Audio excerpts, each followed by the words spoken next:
This is Google Cardboard, a VR headset made back in June 2014 designed to give people a taste of what VR was like. But now it's 2026, so how does it hold up 12 years later? One question I asked myself at the time of recording was, why would I ever make a video on this? Well, I found out that there's so much you can do on this piece of cardboard that I thought it was pointless not to make a video on this. This cardboard alone isn't a VR headset. Instead, it uses your phone to act as a VR headset. All you need to do is grab a Google VR compatible phone, which many newer phones are nowadays, slide it into a phone slot, and then you're ready to go. If you do want to test whether your phone's compatible with Google VR or not, you can download one of these two apps right here. For this example, we're going to be using Gyroscope Test because it's much more direct. And as you see on here, under here just says Google VR compatible, meaning that your phone does support Google VR. And if you want to test it for yourself, you can press test on the gyroscope, and as you move your phone around, up, down, left, right, you should see that the image does move with the direction that your phone is facing. But what can you actually do on this headset in 2026? Let's find out. Alright, now we're in a YouTube simulation. Not simulation, a VR 360 video. Just look at this, man. This is YouTube, by the way. You know, this is YouTube, which was basically one of the main reasons why this thing was built, to let people try out VR, mainly to watch VR videos, like VR 360 videos.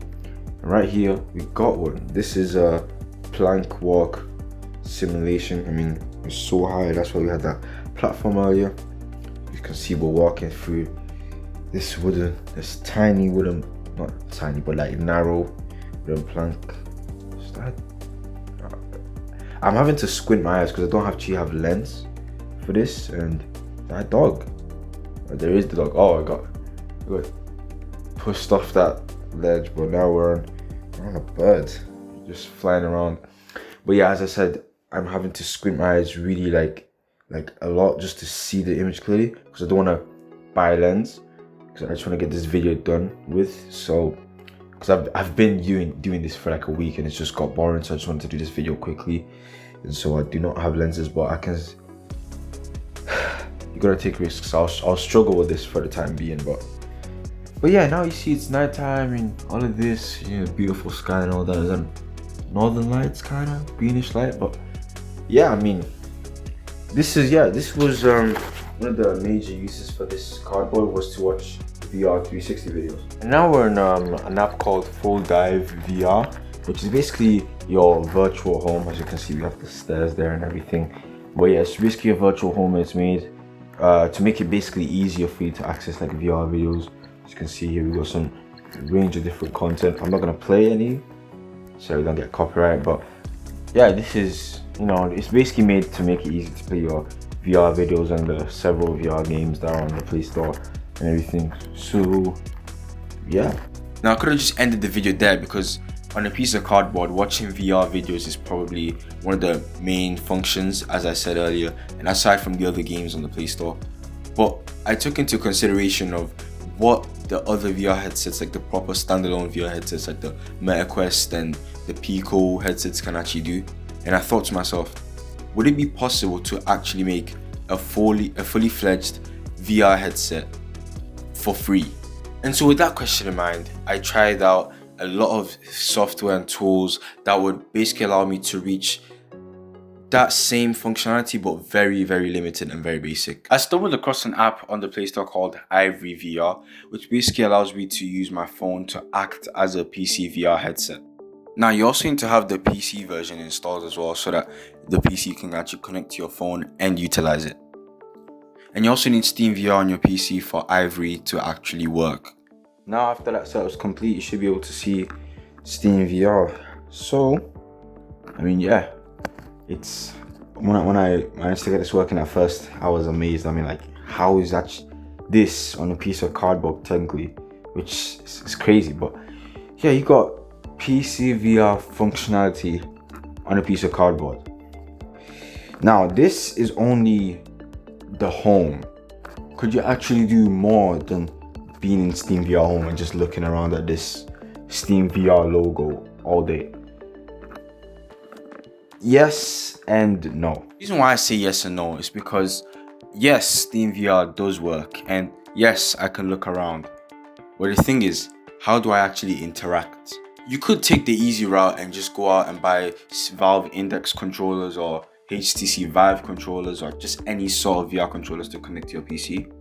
Or you could go the hard way, which is trying to get hand tracking working on PC VR. Now I did choose the hard route because, let's be honest, I don't have any money to spend on controllers. But yeah, I took the hard route and tried to get hand tracking working because not only would that of course be free, but also be way cooler than having controllers and manually pointing at them. And so I did try, and I tried, and I tried, and I tried. It was a very late night. I went to sleep at 4 a.m.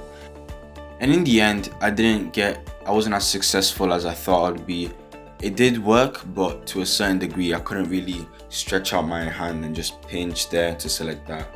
But I was glad that I at least tried it because I've never done something like this, and you know, it's a new experience. It took an entire week because on top of getting the hand tracking to work, I also had to build the Google Cardboard headset twice because the first one was too small and I needed to make a second one big enough for my phone. And my room basically was left like this, and so yeah, the hand tracking took a long time as well as, you know, building a thing. Now I was glad that I tried this because I remember back when I was young, when I first found this out, I've always wanted to do it, but I never really had like the crafting skills to actually do it. So I'd keep failing and failing and failing, and then one random day, I randomly remembered I could actually try this again because now I'm older, I have the skills now. So I tried it and I was actually successful in at least building the headset and viewing some videos, but the PC VR aspect, not quite as much. But realistically, you could just connect a PS4 controller and or like an Xbox controller and it would work just as well. But for some reason, Steam just wasn't having my controller. Not on Steam's fault. It's not Steam's fault, but probably just my PC. But yeah, my PC was just not having my controller, so I just said let's just end this here. Let's just do this video now. Overall, the headset isn't bad for what it's meant to be used for. I mean, you can perfectly watch VR 360 videos perfectly fine. You can play some VR racing games here and there on the cardboard headset. But now it's 2026 and this piece of tech is already discontinued. It's been superseded by headsets like the Quest 3 and 3S, the Pico 4, the newly upcoming Steam Frame that's been announced by Steam, and so basically nobody uses this anymore. But I just thought, why not review it and why not try it out for myself the first time, because I've never actually experienced a VR headset before.